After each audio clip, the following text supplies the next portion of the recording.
This castle has a room that was never meant to be opened. The castle was older than the country around it. Built of black stone, it stood on a cliff overlooking a dead forest where nothing grew. For centuries, it belonged to the same noble bloodline, passed down through generations with one rule written into every will: never open the lower chamber. No one explained why. The door was hidden behind a tapestry in the castle's oldest corridor.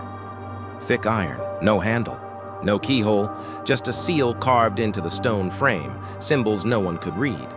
In 1897, the last lord of the castle died without an heir. The estate was abandoned and sealed by the state. For decades, the rule was obeyed until restoration began. Workers uncovered the door while removing rotted walls. It had no hinges, yet it opened when pressure was applied, slowly, as if the castle itself resisted. Inside was a narrow staircase spiraling downward. The air was colder than the surrounding stone. No echo followed their footsteps. At the bottom was a small room. Perfectly square, windowless, empty. Or so it seemed.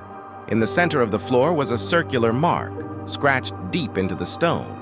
Around it, the walls were covered in shallow carvings, tallies, thousands of them, each one marking a night. A historian overseeing the project, Dr. Elias Vorn, translated a faded inscription near the ceiling. "It listens when the door is open." That night, the workers reported hearing breathing beneath the castle. Slow, but patient, as if something was waiting. By the third night, one worker went missing. No footprints, no blood, just his helmet placed neatly at the top of the stairs. The tallies increased by one. Dr. Vorn ordered the chamber sealed again. It didn't stay closed. Every morning, the door stood open. More tallies appeared. Whispers began echoing through the halls, repeating the names of those who worked there, names no one had spoken aloud. One by one, workers refused to enter the castle, until Dr. Vorn went down alone. He was found hours later in the chamber, alive but unmoving. His eyes were open. His mouth was stretched into a silent scream. In his notebook, written in shaking ink, was one final entry. "The room is not empty. It remembers us." The castle was abandoned again. The door was buried behind stone and sealed with concrete.